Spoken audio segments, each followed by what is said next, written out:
Bé, bona tarda i molt benvinguts.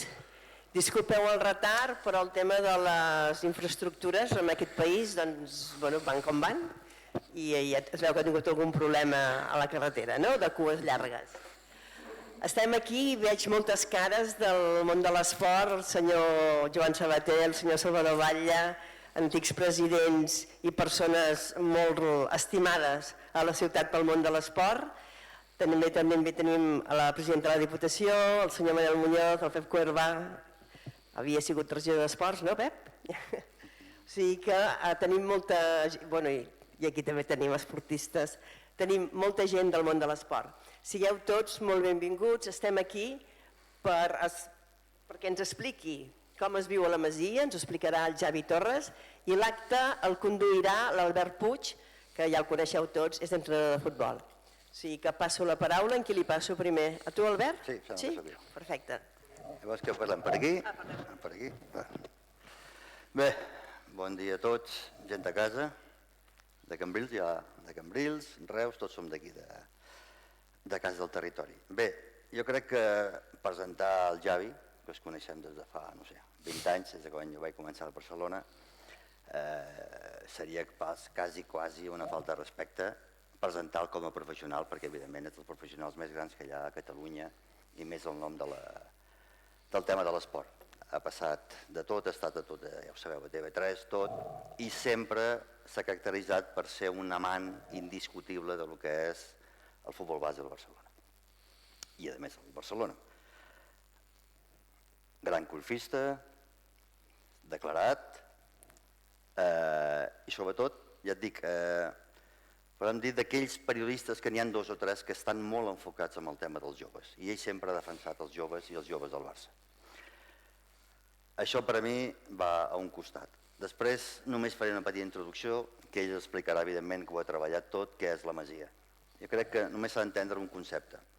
La Masia sempre s'ha parlat del futbol base del Barcelona, que és la mare dels ous, que és tot, i la Masia era un component, que és la residència. El tenen tant d'èxit, avui en dia vas pel món, i la gent, el nom, s'ha pres com el nom de la Masia. Quan parlem, tu vas per l'estranger o vas pel món o fas conferències, la gent te diu la Masia, i s'entén com a tot. Però hem de deixar molt clar que la Masia, que és el que el llibre ell ha tret, és aquella residència d'esportistes d'èlit que una part, no tots han passat per allà, però una part, de petit, molt pocs, perquè són aquells que vosaltres tenim tots aquells records. Allò que és la Masia, són aquells petits, i en acabat hi ha aquella última part, que ho explicarà ell millor, que és els juvenils, tota aquella part que passen, quasi aquella última fornada, i passen per la Masia. D'acord? Llavors és una institució d'ensenyança, una institució de valors, una institució que té un objectiu molt clar, això no s'han d'enganyar, treure jugadors d'èlit pel primer equip amb uns valors i una manera de fer. Això és la Masia, que és una residència on ha passat molta història, i aquí, l'altre dia que el vaig llegir, és tota la història del Barcelona. I gràcies a Déu a mi només m'enmena una mica senyal que de mal de caps no en vaig tindre. Llavors veig que tots els mal de caps veien acabat de quan vaig plegar allò. Això és ideal, no?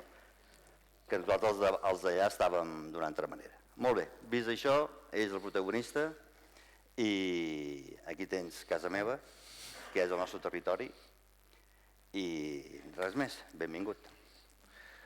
Gràcies.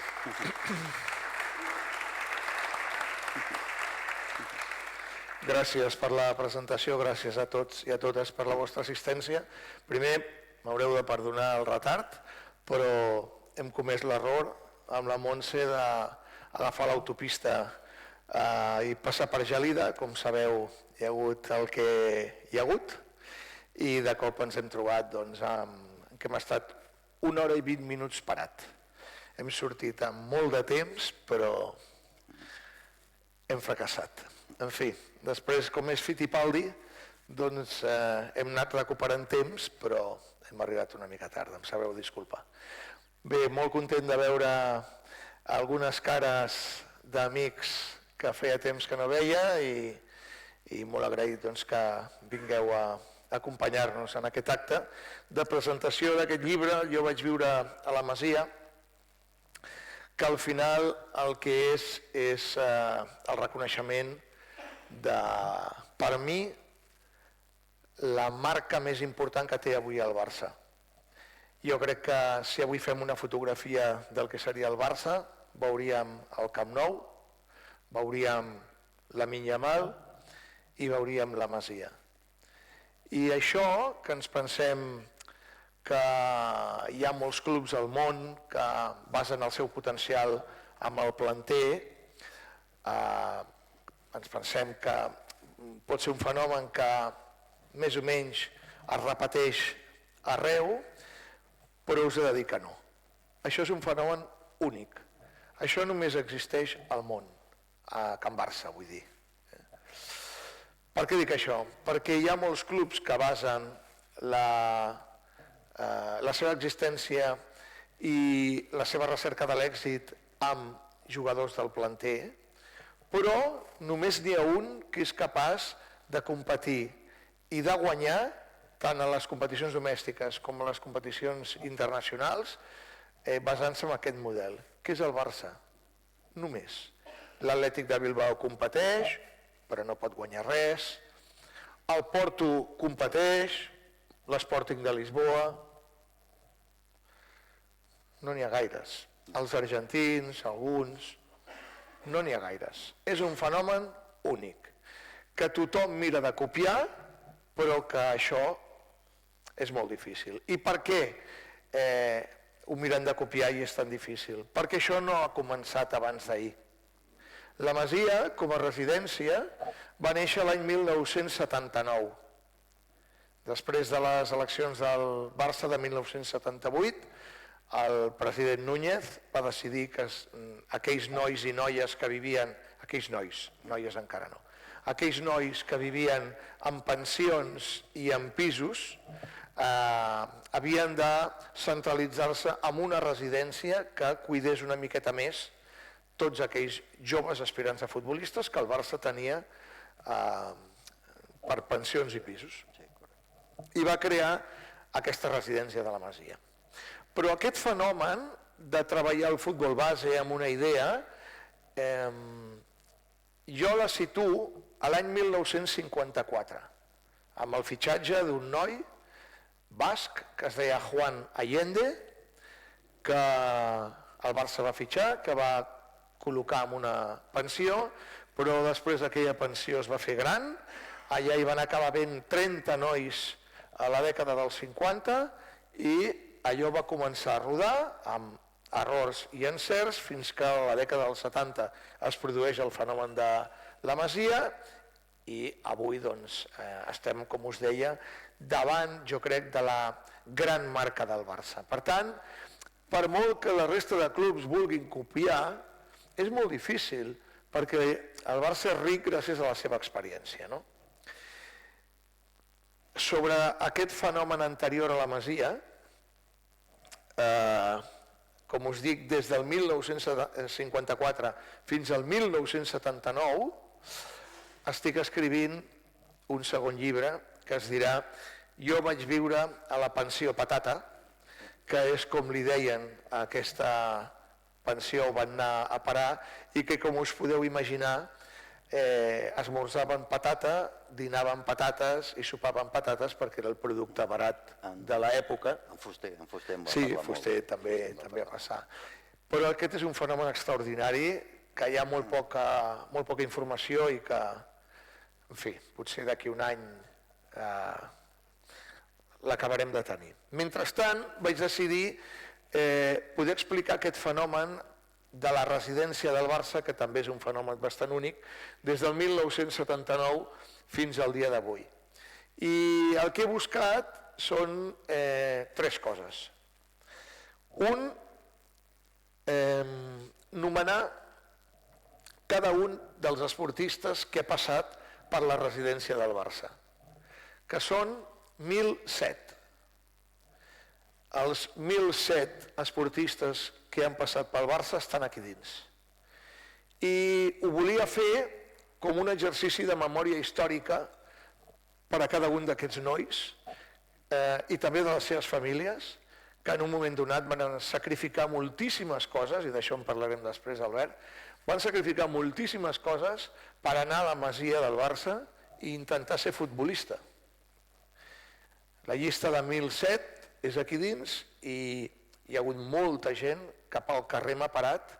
Ostres, Xavi, moltes gràcies, jo sóc un dels 1.007, sóc anònim, no em coneix ningú, però gràcies a aquest llibre jo ara li ensenyo als meus nets, nebots, fills, que tot allò que els explico és veritat. Per tant, aquí trobareu totes les persones amb el dia que van entrar i el dia que van sortir. El primer dels objectius. El segon dels objectius era explicar aquest fenomen que per mi és únic de la Masia.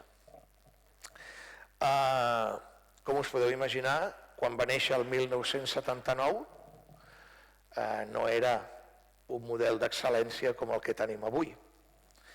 En realitat era un desastre. La primera generació de 19 nois no tenien control, els van col·locar a la Masia i a les 3 de la tarda el director se n'anava i es quedaven convivint amb el cuiner i la seva dona que vivien a la tercera planta de la Masia. Com us podeu imaginar, allò era sense un control educatiu, és a dir, tots estaven matriculats però al col·le no hi anava ni Déu, malgrat les famílies havien dipositat al Barça la confiança per deixar els seus fills allà. Com us podeu imaginar, menjaven el que es menjava a l'època, moltes patates fregides, molt arrebossat, tot el que avui et prohibeixen, no hi havia tampoc un control de nutrició. I a més la Masia, suposo que tots heu anat a Barcelona, estava situada en un dels centres neuràlgics de la prostitució.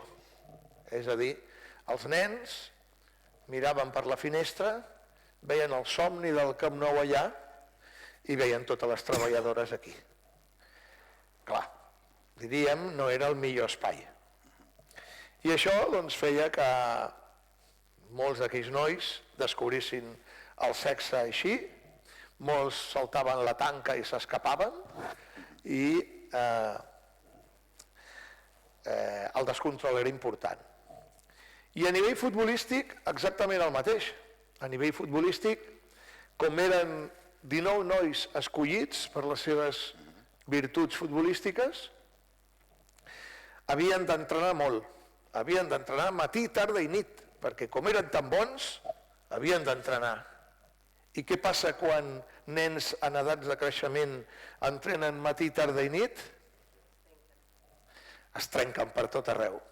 Així que de la primera generació, el 75% dels jugadors es van retirar amb 20, 21, 22, 23 anys, aquells nens escollits es van fer malbé, genolls trencats, turmells rebentats, en fi, era el que passava. Només n'hi va haver un, que va ser el Guillermo Amor, que es va convertir en una gran llegenda de la història del Barça.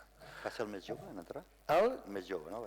Sí, ells, en realitat, la Masia s'inaugura a l'octubre de 1979, entren 19 nois i després al gener va arribar el Guillermo, que va tancar els 20 de la primera generació. Era el més jove, que tenia 12 anys. Tenia 12 anys. Bé, doncs aquestes experiències, com us podeu imaginar, van anar en base d'error en cert, millorant i portant a l'excel·lència que tenim avui a partir especialment de dos noms que a mi m'agrada ressaltar. En l'àrea esportiva, Johan Cruyff, perquè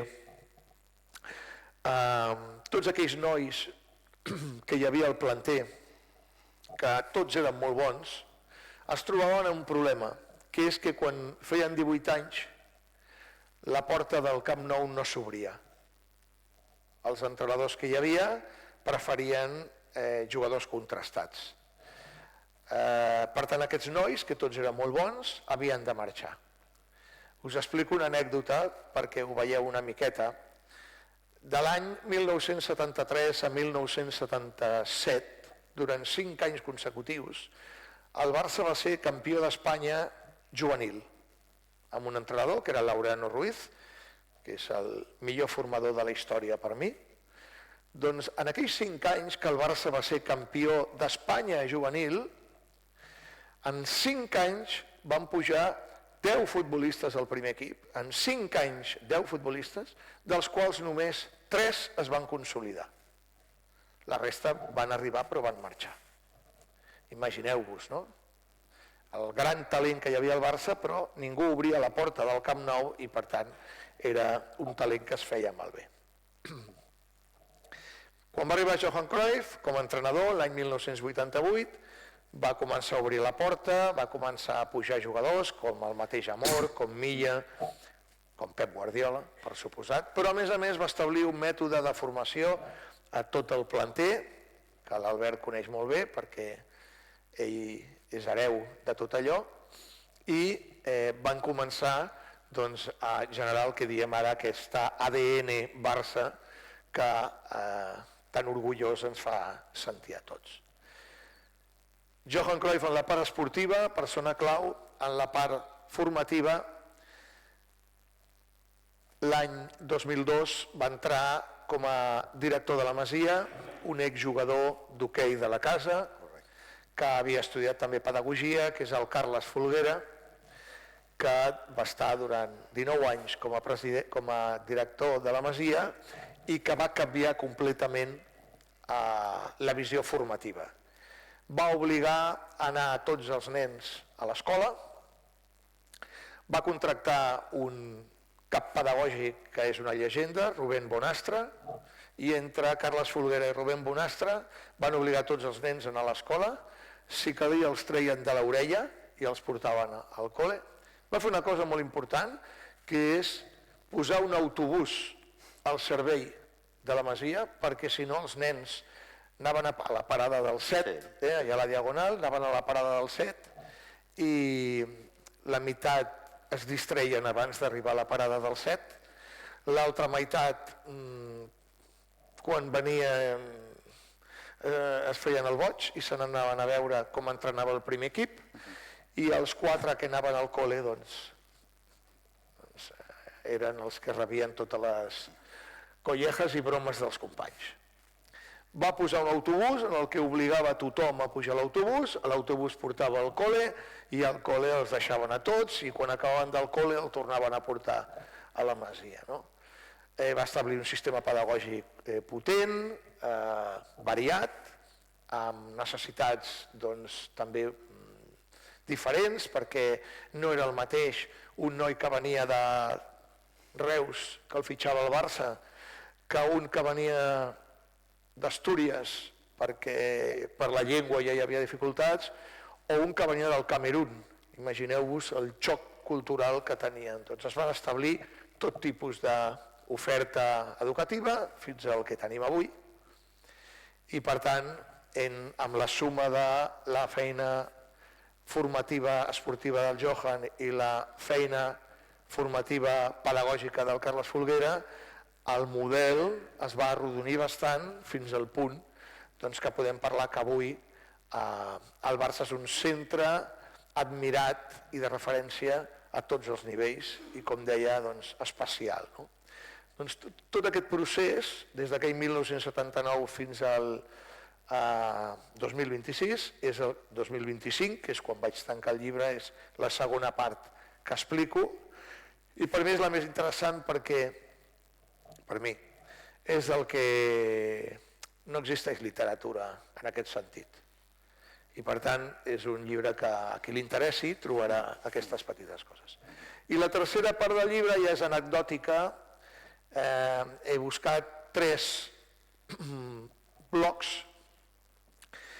per riure, per entendre i riure què és això de la Masia, riure i plorar, perquè aquí les històries n'hi ha moltes i són variades, i he agafat 3 blocs de gent. He agafat la primera generació, he parlat amb aquells 20 nois que van ser a la primera Masia l'any 1979, tot allò que us explicava, és molt divertit escoltar el que va haver de viure aquesta gent.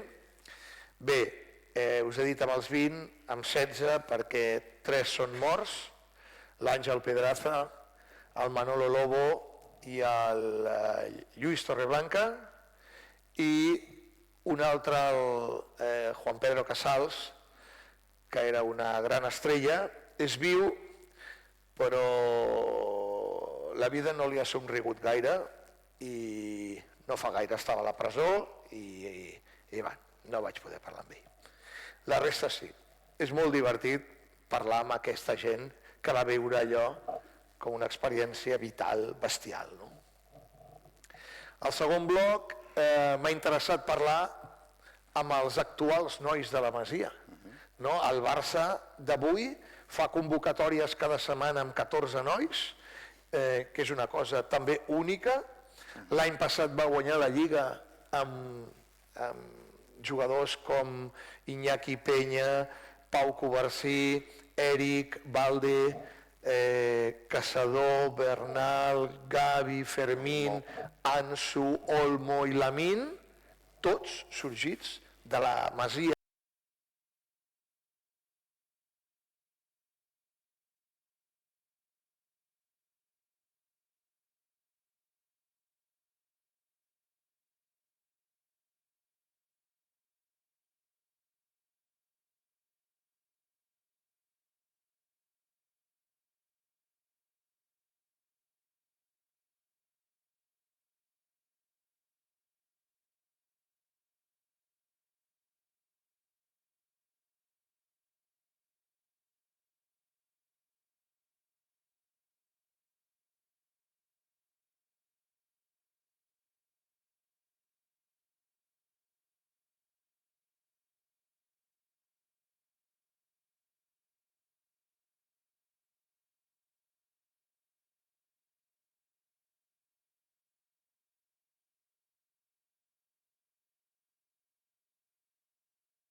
encara a l'últim moment, encara com a entrenador sí que ho vaig viure totalment amb el Carles i els altres, la Masia, però com a director vaig viure l'últim moment on era una relació, vull dir, no calia reunions, era cada dia tu estaves amb el Carles, amb el Ruben venia, l'ha liat al col·legi, porta'm cap aquí, venien cap aquí, jo li fotia la bronca, me'n recordo encara la imatge del Takefusa Kubo i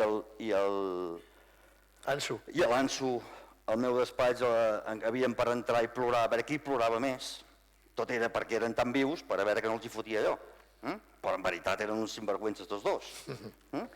I bueno, però havia una relació molt... No sé si això, com el món a vegades ha evolucionat tant, se perd aquesta... A voler, no sé, és una opinió molt meva, no sé si la pots compartir, que al final en passem moltes vegades, no del PowerPoint de dir que tot això és molt bonic l'organigrama, sinó que acabat ja les persones, i al final el més fàcil és pam, pam.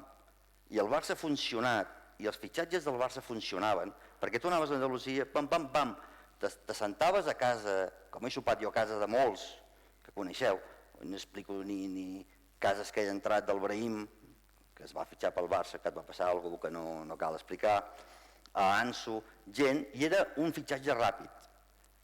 Tots aquests nois, l'altre dia ho vaig calcular i un dia t'ho vaig comentar, que han set cost zero durant el meu període, que els altres períodes era igual, no és que el meu, sinó era simplement perquè jo, com que ho coneixia, fer l'estadística, actualment tenen un valor de 658 milions de transfer market.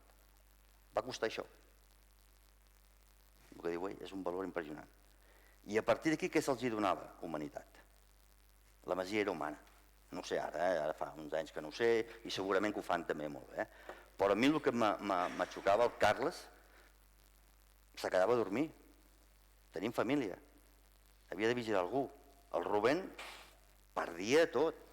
I aquesta humanitat per mi és la gran, per mi, pel meu d'això, la gran valor d'aquella masia. Els pares te deixaven el nen, per què no el deixaven al Madrid o el deixaven allà? Sinó perquè tu la tenies, jo com a director de futbol base 24 hores, i el Rubén i el Carles no vivien. I com a última anècdota, ja no parlo més, que sempre parlo molt, vam establir que, per exemple, els caps de setmana, què els hi faltava als nens? Els hi faltava l'ambient familiar, estaven de primera, però els hi faltava aquella cosa. Llavors, amb els entrenadors, i jo com a director, també, i el Guillermo, els caps de setmana se'ls portàvem cada un a casa seva. I els nens eren feliços, i els pares, tu no saps quan te trucaven, dient lo feliços que eren aquells nens d'haver disfrutat d'un ambient familiar. Que clar, que la masia tot el que tu vulguis, molt bé, però els hi faltava. Llavors, és l'humanitat, per a mi, era el que rodejava tot. Sí, la Masia no és tan fàcil. O sigui, per un nen a la Masia és una il·lusió, però els nens deixen les famílies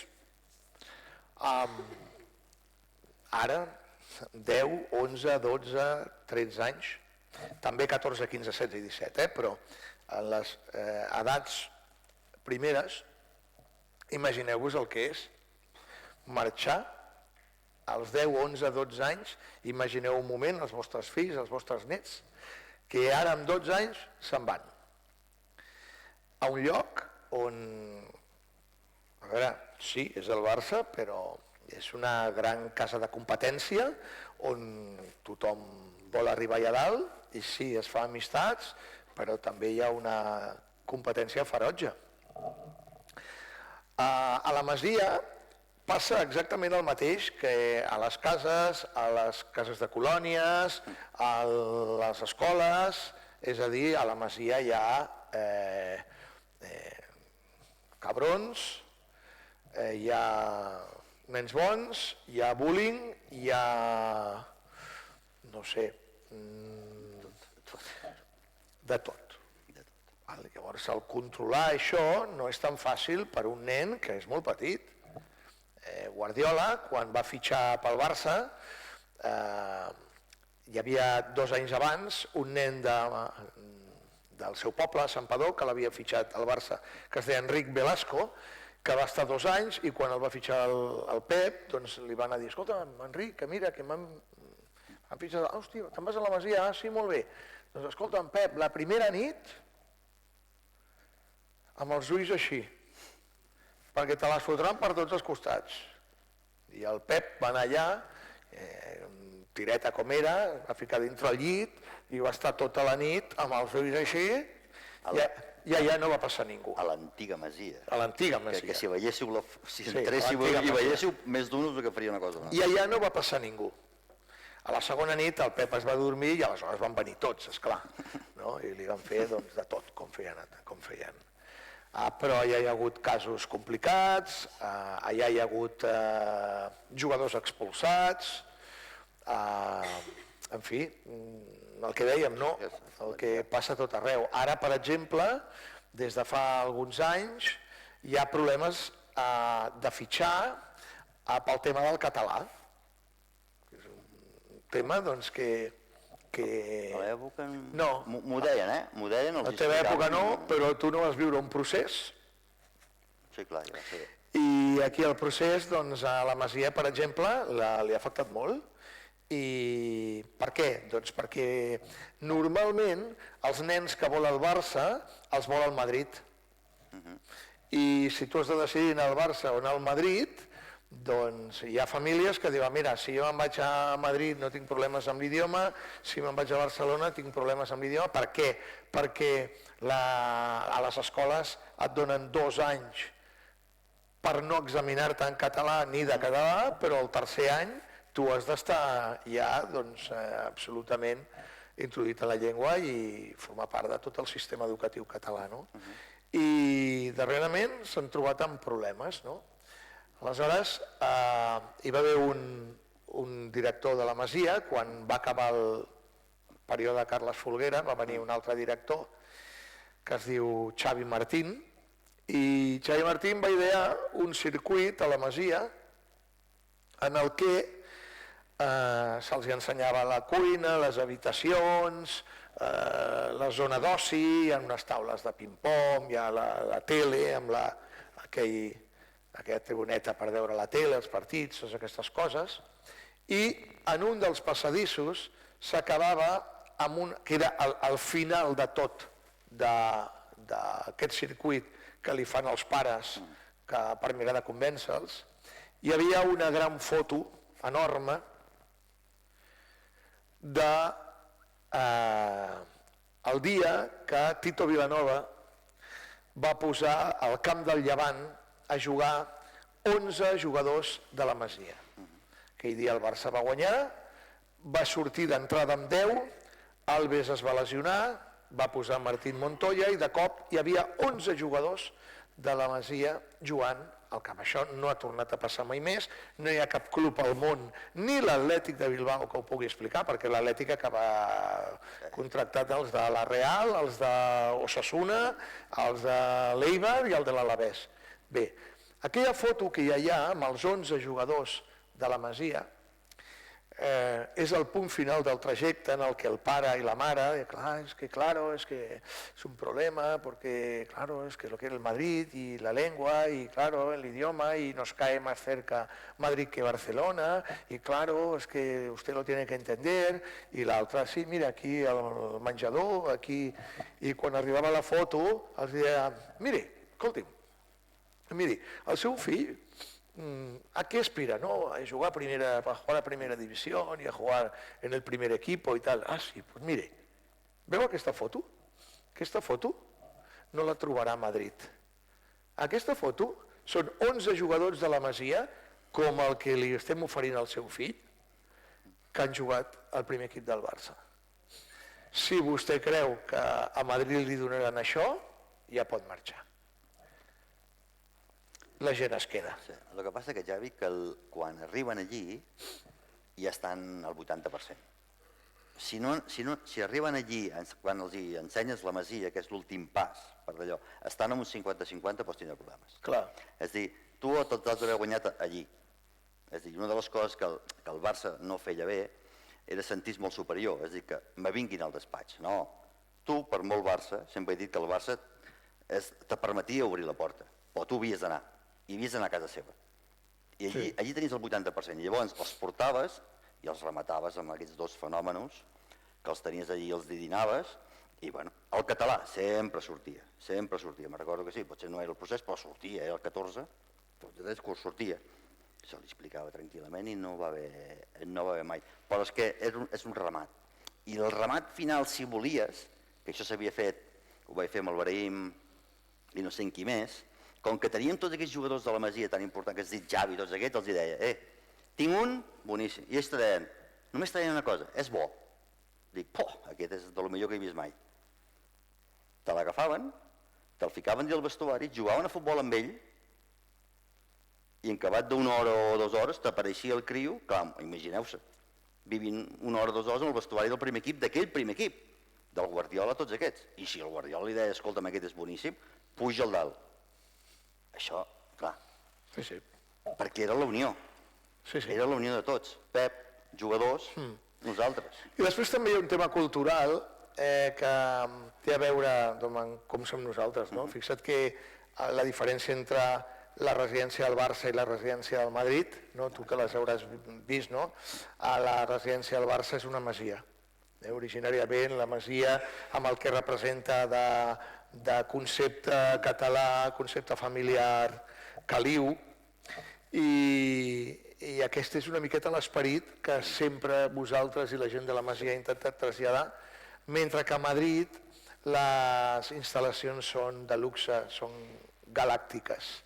És a dir, les habitacions són de luxe, les residències de luxe, el col·legi privat americana corbata és de luxe, i és una miqueta el fet cultural, la diferència entre ells i nosaltres, que també es veuen coses tan petites com aquesta.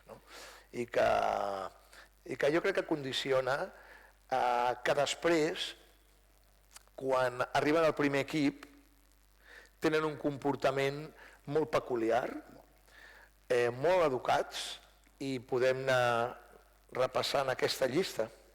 Leo Messi, Xavi Hernández, Sergio Busquets, Andrés Iniesta, tots. Són nanos que són bona gent. Sergi Roberto. No, però fixeu-vos que l'Isaac Cuenca. Sí, és tot d'un perfil de gent educada, bona esportista, tots tenen el seu ego, i jo com a periodista me'ls he hagut de menjar tots, i us en explicaria de tots, però vaja.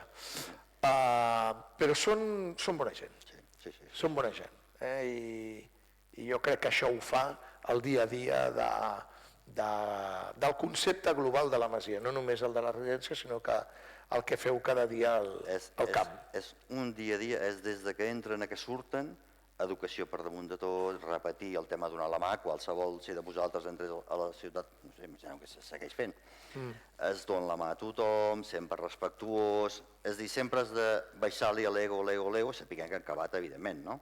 Han acabat, els futbolistes és un món a part, perquè, com ell ha dit molt bé, des de molt petits competeixen. Per això l'amistat entre futbolistes, oblideu-se que no existeix. Això que penseu que són tan amics, mira, que oblideu-se, no la tenen, perquè és que des de ben petits maten, perquè saben que el mateix vestuari, 4 marxaven, i quan venien a provar, i us explico l'Anso i el Taque, aquests el que li feien. El primer que anaven era preguntar-li, això en 10 anys, o 9, tu quina posició jugues? Central? El primer que s'anaven al central a dir-li, te'n vas al carrer.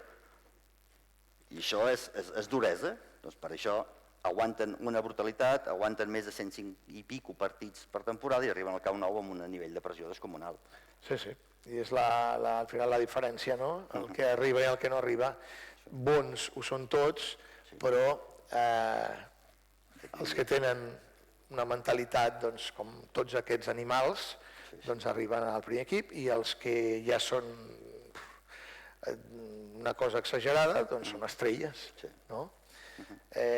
Sobre això que deia l'Albert de l'educació, us explico 2 anècdotes que tenen molt a veure amb el Carles Folguera i el Rubén Bonastre. Fernando Hierro, que el coneixereu tots, madridista com la bandera, va haver una època que el van posar de cap de la Federació Espanyola de Futbol. Sí, i vam anar a visitar-lo. i rebia doncs, el primer equip de la primera selecció dels espanyols, però també a les categories inferiors. I sempre deia dues coses. Una és que els més educats eren els del Barça, els que arribaven i anaven a donar la mà, eren els primers els del Barça, algun de l'altre equip s'oblidava, els del Barça no feien mai. I després hi va haver una altra anècdota que em va fer molta gràcia, no? I és quan en categories inferiors juguen les seleccions espanyoles, se'ls emporten, però se'ls emporten enmig de períodes escolars, és a dir, aquesta setmana m'emporto 7 nens o 10 nens del Barça a jugar al torneig internacional on sigui. Clar, i l'escola, i els exàmens, i els deures, què passa? Com van amb la selecció espanyola, és igual, ja tornaran i ja es posaran al dia. Llavors, clar, va haver un moment que els que us deia, Carles Folguera i Rubén Bonastre, hi van intervenir i se'n van anar a veure els responsables de la Federació Espanyola i els hi van dir, mira, els nens del Barça que venen aquí a la selecció tornen atontats. Els hi doneu roba, els cuideu com si fossin professionals i són nens, els hi permeteu no estudiar, no fer deures, total que tornen allà tan crescuts que necessitem una setmana per fotre'ls-hi d'hòsties i que tornin a baixar a la terra. Això t'ho devies trobar tu contínuament. Bé, què van decidir? Doncs van decidir que els nens del Barça que anaven a la selecció espanyola se n'anaven amb deures, amb els llibres, i obligaven a la Federació Espanyola a estar a sobre perquè cada dia fessin els deures i i estudiessin. Com us podeu imaginar, només ho va fer el Barça. La resta de clubs... Molt receptius, eh? Sí, totalment receptius, però només ho va fer el Barça, que és el que explico, que el model ha anat millorant i té a veure, lògicament, amb l'eficiència d'algunes persones que són molt importants en la història del Barça i que són anònimes. Jo crec que has dit la clau, persones. És triar les persones, els organigrames no serveixen per res. És triar les persones correctes, que són humanes, són bona gent, són treballadors, són incansables. Aquests dos, com has dit, és que era algo tremendo, no? He llegit abans, o ahir vaig estar llegint, i em deia, bueno, és que el Jaime Martín diu que, no, jo vaig introduir que parlàvem, quan se donaven les baixes, se parlava el de... Bueno, aquí... Això, cada un, vull dir... Tots els directors, jo crec que tots els directors han fet coses bones. No, de dolentes també. Tots, però me refereixo amb el sentit de que sempre s'ha fet. És a dir, primer, evidentment, si un jugador no té talent... Sí, però era diferent. No, el que diu el Xavi Martín, i això són ja coses molt... Va aconseguir que el director de la Masia estés al centre de direcció del club. Hi havia una comissió en la que estava el director tècnic, el director del futbol base, però mai ha estat el director de la Masia. Sempre hi ha estat. No, el director de la Masia no. Carles, jo me'n recordo perfectament que es reunia... Parlava amb tu, però no parlava amb Zubizarreta. Sí, de les poc que feia, però sí, hi havia allí. Sí que hi era, sí, i es parlava, i quan un nen donaves la baixa, evidentment, havia un procés. Primer, un nen que venia de fora, havia de jugar un 60% de minuts i havia d'estar 2 anys, encara que s'haguéssim equivocat. No, això a la teva època. Sí. Abans no. I després, quan li donaves la baixa amunt de la Masia, era un procés, no era com un català que vas... No, al gener ja parlaves amb els pares, a la Masia anava tot encaminat que no hi hagués un desgavell. Això totalment, però està a la comissió on es decideixen altes i baixes, mai ha estat el director de la Masia, excepte els 2 anys del Martín, i és per una qüestió de confiança en Josep Maria Bartomeu, si és igual. No, però jo crec que... Les coses es fan... Poden estar ben fetes de maneres molt diferents, no? Però vaja, Jo m'agrada destacar el Carles Folguera perquè va estar 19 anys. No, perquè és el número Xavi 1. Martín en va estar 2. Després va venir el Mai Puig i en va estar 2. És bon nano, tots. I ara hi ha el Chepkin, també en fa 3. Vull dir, 3, 2, 2, 19. Per mi has dit els noms claus que són l'Adriano Ruiz, t'has oblidat un, que per mi és Oriol Tort, Cruyff, i ells dos com a components de la Masia. Són les persones que més temps i més d'això han influït sobre això. Hi ha molt incabat, el que has dit tu, innumerables. Innumerables. Bueno, ha arribat el vostre torn. Va, preguntes, curiositats, comentaris. Josep, va, estrena tu. Doncs vinga. Espera't, que et porten un micro. El que deia que vull fer dues preguntes, una a cada un. No, però el que escriu és ella. La teva és una mica, diguéssim, estrambòtica. De tots aquests jugadors que han passat per la Masia, que tu els has llegit un a un, hi ha algun jugador d'un país exòtic, petit, estrany, m'ho invento, un nen del Tíbet o un nen de Hawaii, no sé. Quin és el jugador que més t'ha sobtat? Perquè hem vingut net de tot el món. Mira, Josep, com estic tan malalt,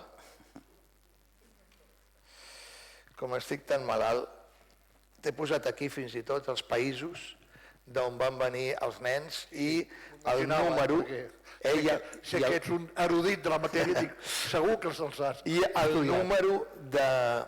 número de nois, i hi ha països de tot.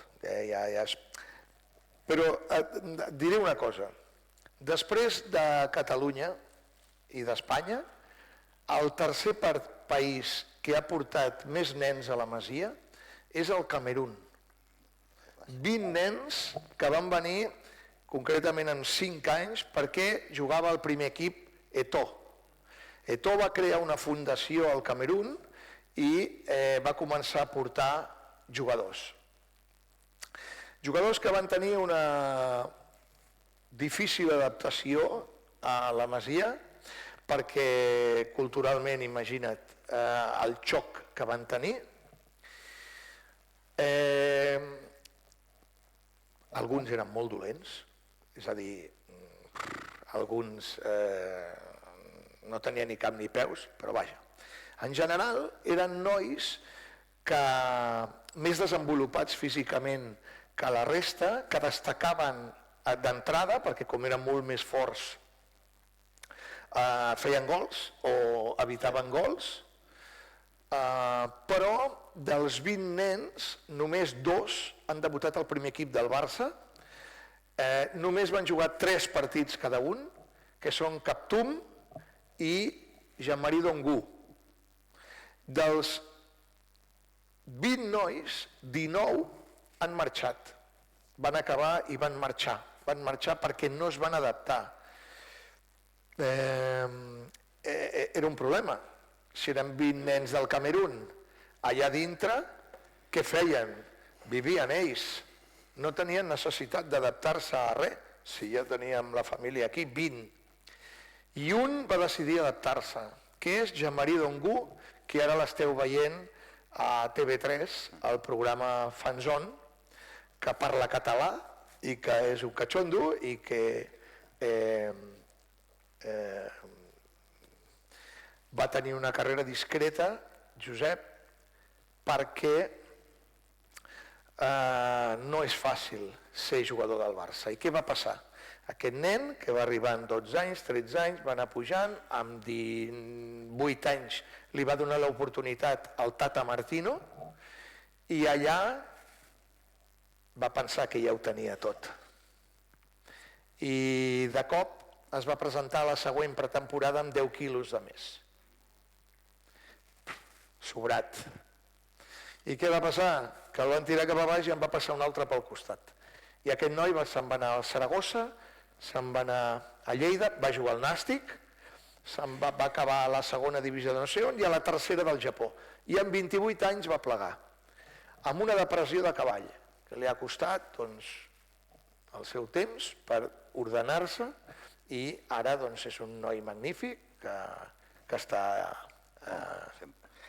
doncs, com un ciutadà, com un català més. Això és un dels principals problemes que passa a Can Barça. Els directors de la Masia, el primer dia que entra un nen, d'on sigui, els hi diuen: aquí has entrat i tingues una cosa segura, que un dia sortiràs.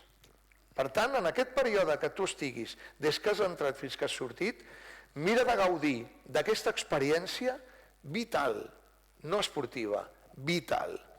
Continua estudiant, prepara't, disfruta del que tindràs, de totes aquestes coses que et donarà el club, però tingues clar que un dia marxaràs. I crec que això és el més difícil del que els hi passa, perquè aquests nens, que són nens, entren a la Masia i al seu poble els acomiaden com herois. Oh, se'n va al Barça, el Josep, se'n va al Barça, oh, quin fenomen, una foto, un nen, tal. Quan aquest nen amb 12, amb 13, amb 14, amb 15 torna com un fracassat, perquè com hem creat unes expectatives tan bèsties amb el nen de que ha de ser el nou Messi, el nou jugador del Barça, aquest nen arriba a casa i què passa? Doncs que al col·le, però no sé què, a la família no sé què, ell mateix que s'ha autopressionat. Llavors, això genera una frustració molt gran que només aquests senyors i els de la Masia poden mirar d'educar bé. Al final la Masia què fa? Educa 22 de les 24 hores que té aquest jugador a Can Barça, 2 per entrenar, les altres 22 per ser un ciutadà de bé, no? Llavors, això que li va passar a Dongu, lamentablement, és molt habitual, molt habitual. Bueno, t'he fotut un rotllo que no veus. Aquí, almenys en aquest cas, es vam equivocar. No era jo el d'això, però no es va fer bé, perquè tants no es van adaptar. A mi em va tocar ser el dolent de la pel·lícula, i quan jo vaig ficar les normes molt estrictes, aquells nens van començar a anar bé, però ja en quedaven pocs. L'únic que ha arribat a professional és l'Onana, que va estar un any i estava molt... Onana és porter, que va passar per l'Ajax, Manchester United, i ara està a Turquia. Pot ser, sí. I en acabat del que diu ell, el que intentaven fer és una cosa. Quan aquest noi, que ho he explicat genial, que és el típic, no? El noi arriba, té l'efecte per aventura que dèiem, fins a Nadal eres dins d'Islàndia, al novembre ja començava ui, a plorar, al Nadal i la tornada a Nadal allò és criminal. Quan havíem de donar la baixa a un noi, com ell ha explicat, què fèiem? Contactàvem amb equips professionals de la zona. És a dir, si el tornaves a la zona de València, contactàvem amb el director esportiu del València perquè entrés al València. Clar, el xoc de passar d'un Barça a un València ja no era, es donava la sensació, no? En acabat, per desgràcia, la majoria l'any també anaven fora, però bueno, ja era com un pas, no? I intentaves una mica amortiguar una mica el cop, però, com ha dit ell, és molt fotut. Mira si hi ha pressió a tot això, que no fa gaire l'Andrés Iniesta li van preguntar, escolta, Andrés Iniesta és la major llegenda de la residència de la Masia, i una de les més grans de la història del Barça, però de la residència és la major llegenda. Li van preguntar, escolta'm Andrés, l'Andrés ho va passar molt malament, plorava molt, era molt petit i plorava molt, noi molt introvertit, va venir amb un amic que es deia Jorge Troiteiro i els van fitxar els dos alhora. Els dos eren d'Albacete, tot i que el Troiteiro el van fitxar del Mèrida, l'Andrés el van fitxar de l'Albacete, i els van fitxar junts, tenien 12 anys, el Troiteiro el van posar la llitera de sobre, l'Andrés a la de sota, el Troiteiro era un caradura que s'ho va passar de conya, l'Andrés tot el dia plorava, aleshores el Troiteiro li feia bromes, totes aquestes coses. L'Andrés ho va passar malament. Doncs li van preguntar a l'Iniesta, escolta'm Andrés, tu ara, si tinguessis un fill o una filla esportista i el Barça te'l vingués a buscar per posar a la Masia, Tu acceptaries? Què creieu que va dir? Sí o no, no? Haureu de llegir el llibre. Ah, és bon aquest.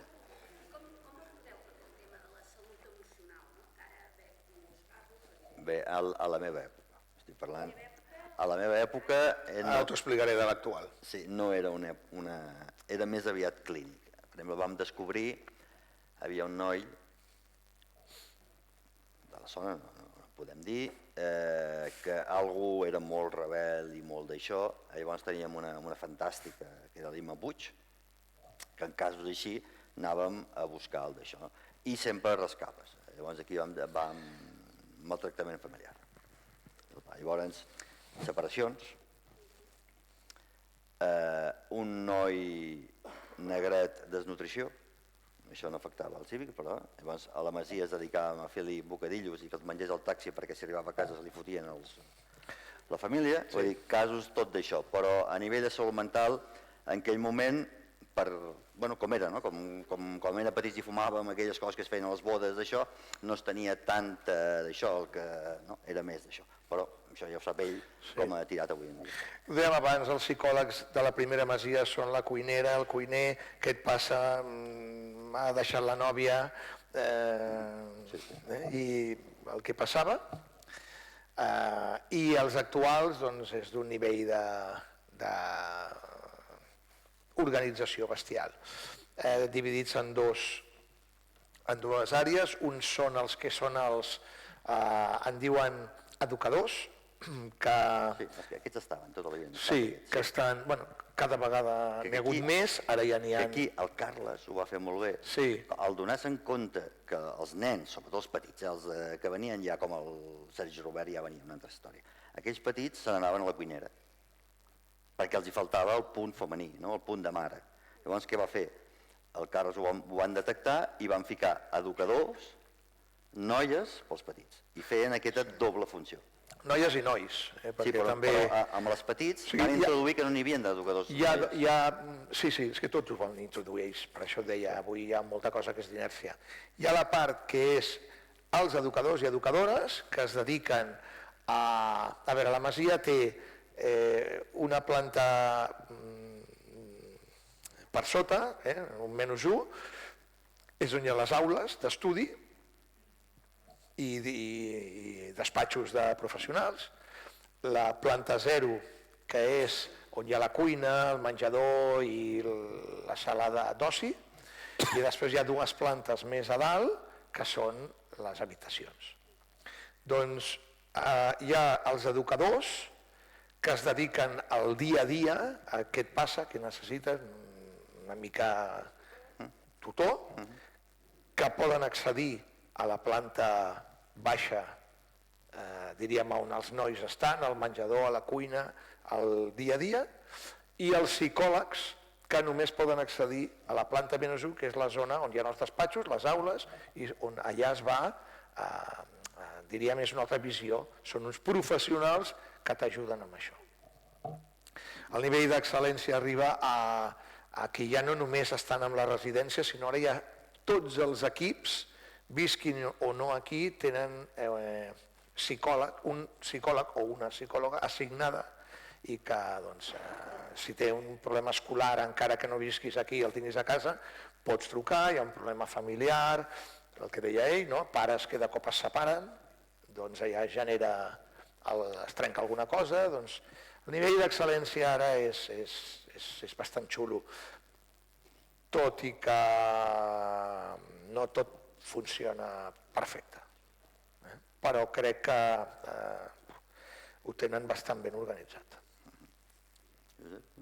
Albert, la pregunta que et volia fer, i si podies explicar una anècdota que tu, fins i tot una entitat que jo presideixo, vas rebre un guardó en nom del club, que és una anècdota en la que un equip del Barça de nens, doncs li van fer un gol que no era legal o no era correcte, i aleshores què vau fer en aquell moment, i que això lliga amb l'ADN que heu dit, els valors que s'ensenyen a la Masia.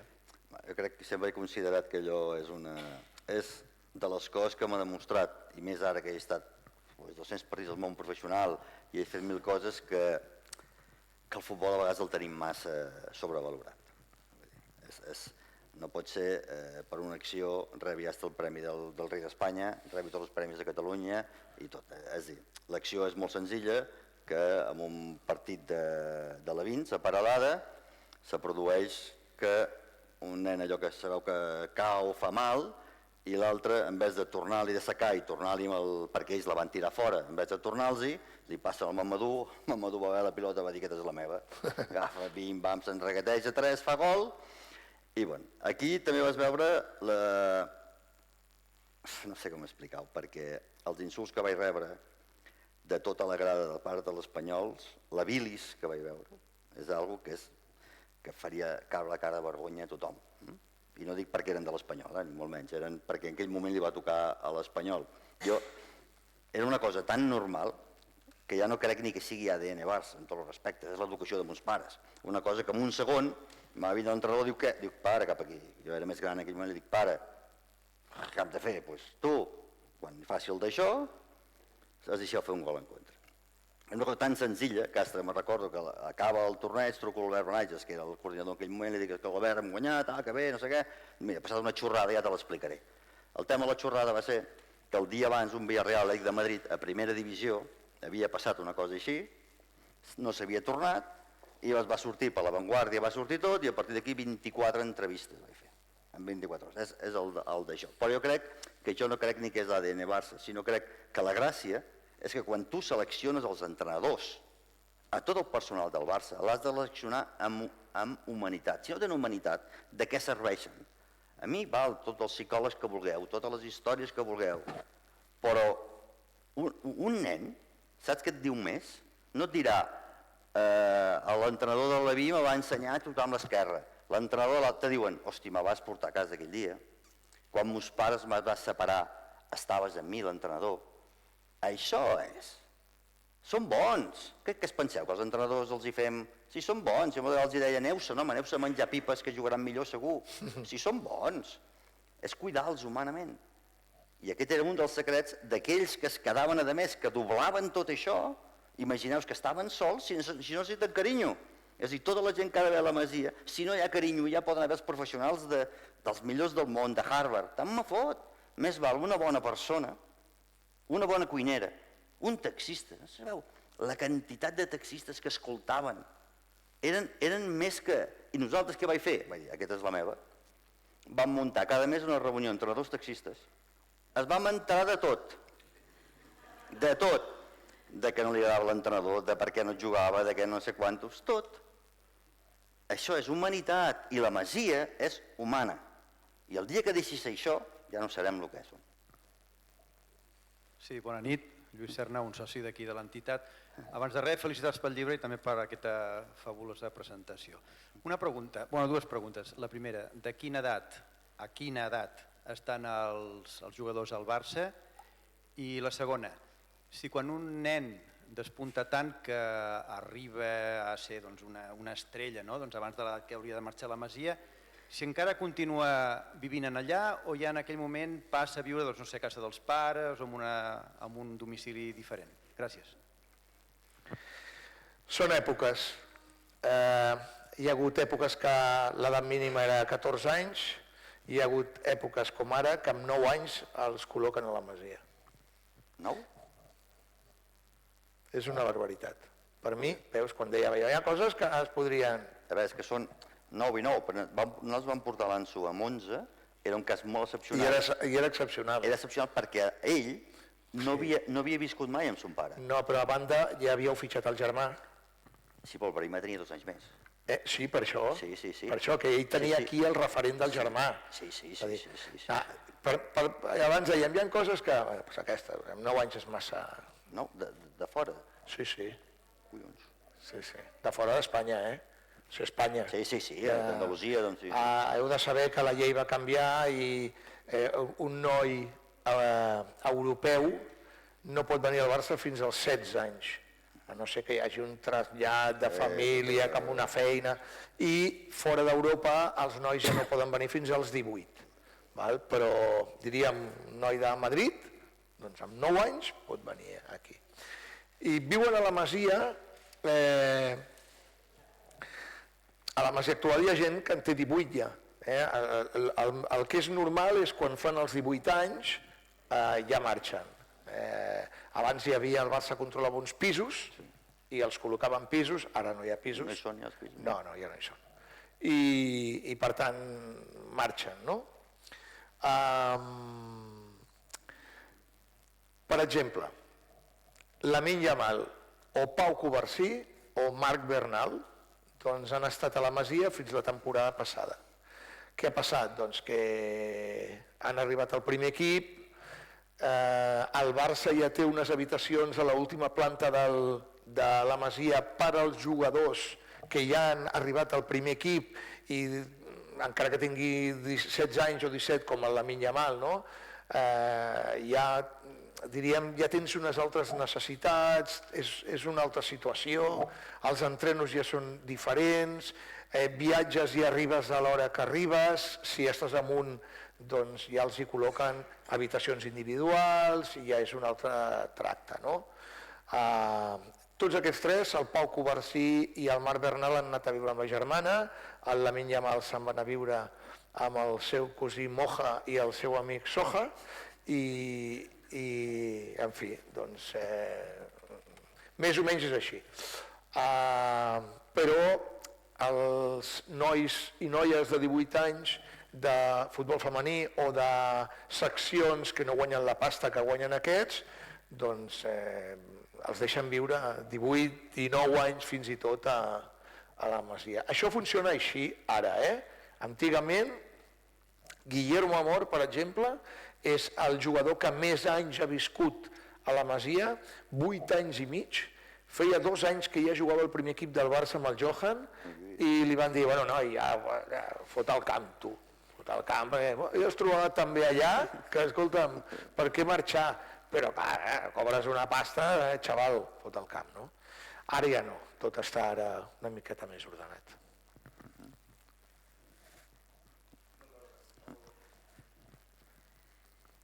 Digues. No, tu mateixa que és de l'Espanyol, deixa-la. No, des de la pura ignorància. Tu has comentat que entrenaven 2 hores al dia.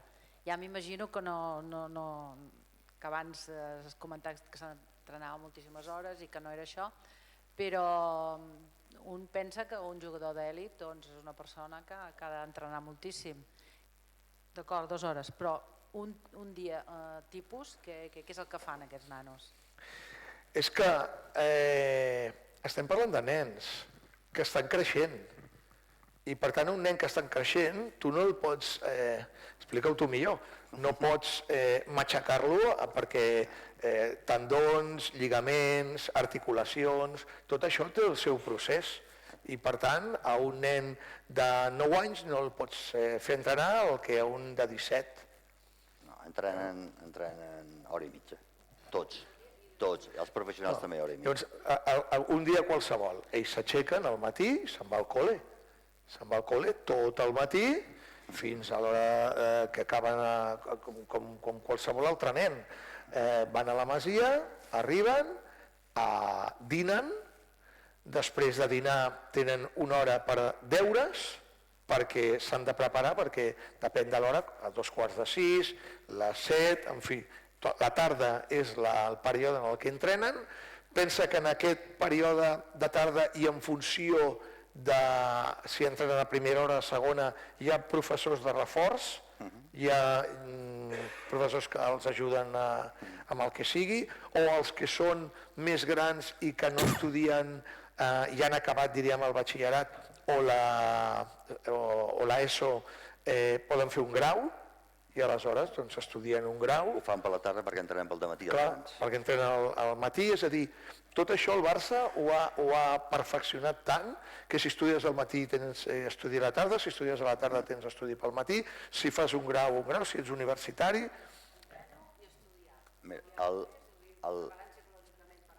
Sí, això que expliquem, hi ha les sessions psicològiques per equip i en les sessions psicològiques individuals si es detecta que tu tens un problema, van a la planta -1 i allà tenen el seu psicòleg, la seva psicòloga. Una vida normal. Una vida normal.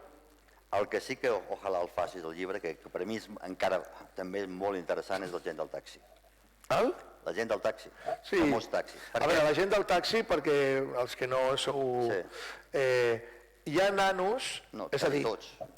En aquell moment quasi tots. hi ha nanos que no són de Lleida o de Girona o de Tarragona, fins i tot de Reus, però n'hi ha també, que prefereixen que visquin amb les famílies i aleshores el club els hi posa un taxi i els porta a l'entreno i els baixa. Això és depèn de les distàncies, és una pallissa terrible. Però què fa el club? Quan són petitets els posa el taxi perquè hi hagi la relació amb la família i quan ja hi ha una certa maduresa intel·lectual els posa a viure a la masia. Així va ser Sergi Roberto, per exemple, i tants i tants. Què passa? I això, permetem que digui una cosa, això també el Barça ha evolucionat, perquè fins a l'any 2021 això ho fèiem els nens, però no amb les nenes. I les nenes, que els pares s'espavilin i facin, i els pugin, i els baixin, i els portin. I els de bàsquet i els de tots. A partir del 2021, diríem, això s'ha regularitzat. Ah, sí? Ara fan les nenes també? El que passa que no hi ha taxis. I hi ha masia de noia. El que passa que ara no hi ha taxis. No, no hi ha taxis, però hi ha autobusos. Bueno, però no hi ha taxis. Sí, però hi ha autobusos, vull dir, també els pugen i els baixen. Sí, però amb el servei que es donava, que és un servei que el Barça, per a mi, indiscutiblement ha de tornar, que és un servei que és un esforç descomunal. Imagineu-se el vostre fill, que és el que fa el Sergi Robert, acaba a les 5 al mateix col·legi, et passa taxi, que és una furgoneta, no és un xòfer. Una furgoneta, o 2 hores per arribar, hora i mitja, alguna cosa així, canvia't, entrena, el bocadillo, torna a fer això i arribes a casa que arribaven sobre les 10 i mitja, 11, fent deures a la furgoneta, arribar a fer els deures. Aquesta gent, aquests nois, tenien un valor impressionant i el que feien un sacrifici, un valor de sacrifici que encara els ha ajudat molt també aquest valor de sacrifici. Per això el taxista és tan important. Però evidentment aquests nois és 1000 vegades que estiguin amb seus pares que no estiguin a la masia, és 1000 vegades això. Però d'anècdotes de taxi n'hi ha moltíssimes, que és al final el 80% de nois era això. Era aquest espai era el més, i el 20% era la gent que estava a la masia. Bé, com diu l'Albert, jo sóc perico i allà també tenim moltes mancances, ara sembla que s'arregla una mica, però bueno, els dos hem tingut una educació bastant similar, bastant talibant, de col·legi exigent, i ens agrada doncs, les coses estrictes que normalment són les que donen el fruit al final. Això que fa tan bé el Barça i que ho ha fet molt bé durant molts anys i que dius tu de l'excel·lència dels psicòlegs, no ho podrien aplicar els directius com a la porta? Perquè jo trobo... Estàs parlant el president del Reus. Jo trobo, ara no parlo com Reus Deportiu, perquè jo sóc del Reus Futbol Club Radis, però jo trobo que actualment, i t'ho diu una persona que és amant del futbol, que sóc del Reus, sóc de l'Espanyol, però m'agrada el Barça, vaig molt al Camp Nou, ell ho sap, però sí que veig que veure'm, a mi que m'agrada que guanyi el Barça, el Madrid i Aràbia Saudí, i veure la final celebrant-ho amb ulleres, fashion, crec que tot això que expliqueu de la Masia, que l'Emil de Yamal ha estat a la Masia, que es posen allà el Rafinha, que guanyen la Copa del Rei, i sembla que facin publicitat, no sé si a les seves ulleres o alguns els enganya, veig que des de dalt, presidència, no dona aquest exemple. Ho dic sincerament, tindria que haver un protocol també pels directius, perquè donen un exemple que després els jugadors, tot el que els hi permet, pretenen donar fins als 16-18 anys, després crec que ho desgracien. Jo no sóc ningú per jutjar ni donar consells, però no et preocupis. Ara d'aquí 2 dies sobre el procés electoral i tindràs els 4 precandidats aquí o a qualsevol lloc de no sé si Reus, Tarragona, no sé on aniran, al Vilajoana, al Font, al Laporta i al Mar Síria, i els hi podràs preguntar i que t'ho expliquin ells, perquè jo què vols que et digui?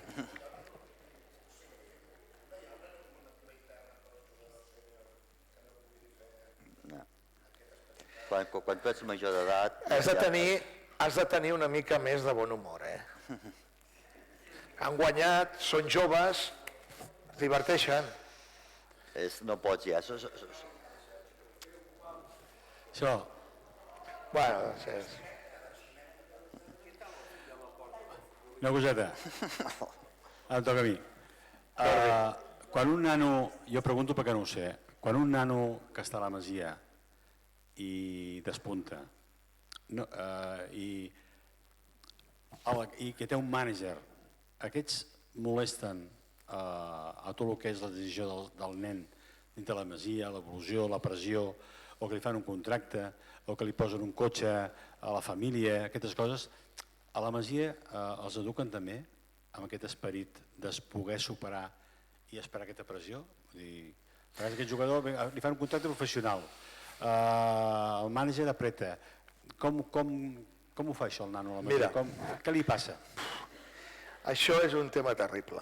El tema dels representants és un tema terrible. Hi ha alguns clubs comptats que no accepten parlar amb representants fins als 16 anys. Perquè la bogeria avui és que a aquests senyors se'ls presenten representants de nens de 10 anys. I clar, estem sonats o què? Els 15, nosaltres no permetíem parlar fins als 15 pel 16. Però ara ja no. Ara parlen amb nens de 9 anys que venen representants. És demencial.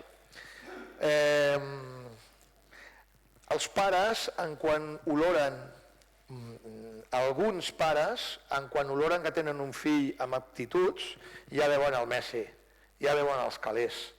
I toquen els nassos des de que són alevins. És a dir, amb 12 anys ja estan remenant i en els representants dient-los que han vist que hi ha un nen de 9 anys que ja va amb botes. Hauries d'anar a Adidas o a Nike i treure-li botes pels meus nens. Tu saps, Javi, que aquesta va ser... Recorda el Raül Sanllei? Sí. Aquesta va ser una batalla que vaig aprendre. Jo volia que tot el futbol base portés les mateixes botes. S'acabar les grogues, les verdes, simplement per això. I el Raül, bon criteri gestor, me va dir, Albert, baralla't per un altre, que aquesta la perdràs. Perquè el poder que tenen aquestes marques, n'hi ha directiva, i s'acabarà. Sí, en fi, que tot això enrere i és evident, no? Després, quan ja tenen una edat superior ja hi ha molts elements fiscals que necessiten de certa competència, no? Però justament crec que a la Masia el que s'hauria d'insistir molt, i tot i que insisteix crec que no el suficient, en una cosa que per a mi és fonamental, i és quan aquests nois fan 16 anys és quan firmen el seu primer contracte laboral, els del futbol i els de qualsevol àmbit laboral. Als 16 tu firmes el primer contracte. En aquest primer contracte ja hi ha calés. Penseu que al Barça un nen de 14 anys cobra, un nen de 15 cobra, de 16, de 17, cobren, Ajudes. Li diuen ajudes, d'acord? Però ho tenen tot pagat. Tot pagat, no cal que ajudis tant. Però tots cobren el més bo mes i el menys, tots cobren.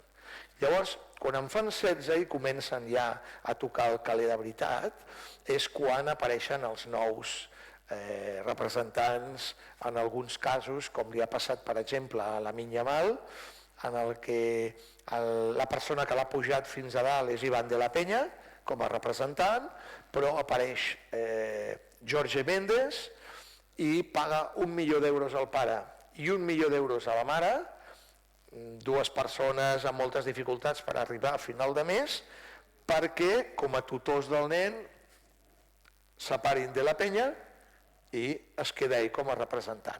És a dir, un l'ha pujat fins aquí i quan arriba l'hora de la veritat ve un i li paga $1.000.000 a un i $1.000.000 a l'altre. No? I gestiona les carreres de tots aquests nois.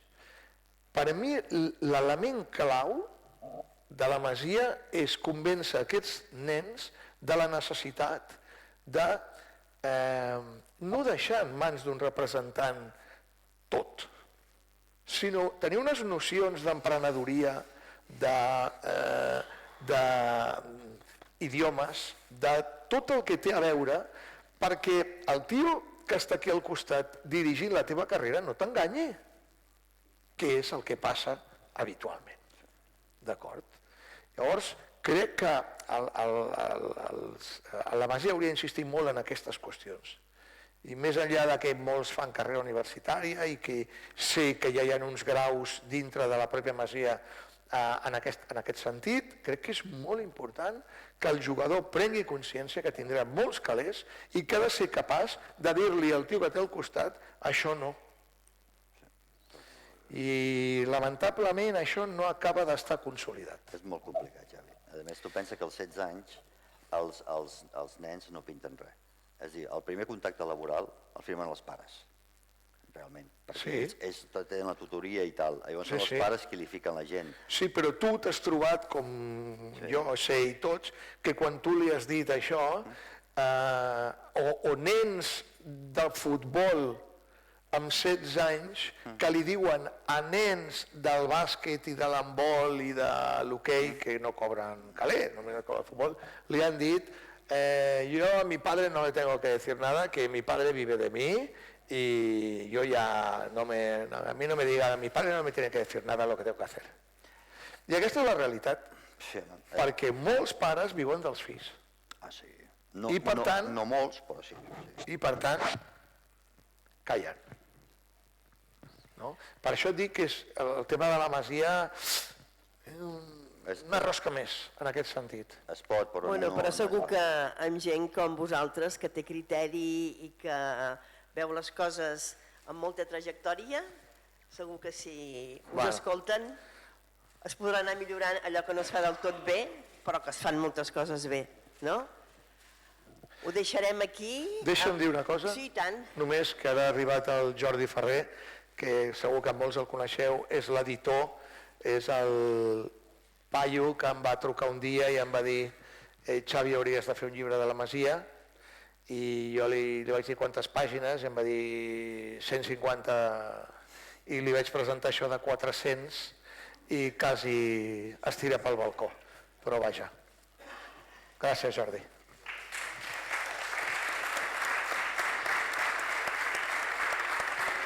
Doncs bé, n'estic segura que us ha agradat molt, perquè el ritme de preguntes... Que també, és que vaig veient, i el Joan Ramon Balluer, que és un company meu, que em va ajudar en el llibre, perquè heu de saber que jo només sé de futbol. Al poliesportiu soc absolutament inútil. I el Joan Ramon, que és el periodista de Catalunya que més sap de poliesportiu, li vaig dir, Joan, m'hauries d'ajudar una mica amb això. I em va ajudar. Passa llista a veure si hi ha algú més. No, és que ara s'ha aixecat i l'he vist, dic, hòstia. Molt bé, doncs aquells que hagueu comprat el llibre, el Xavi us el signarà? No fotis. Sí. No, perquè tens que et posem la taula. Val. Vinga, el primer tens per signar. Així que ja podeu vindre a fer cua. A mi no me'l signes? Tu no. Tens bolígraf? Ja el tinc. No. Te'n donaré un ara.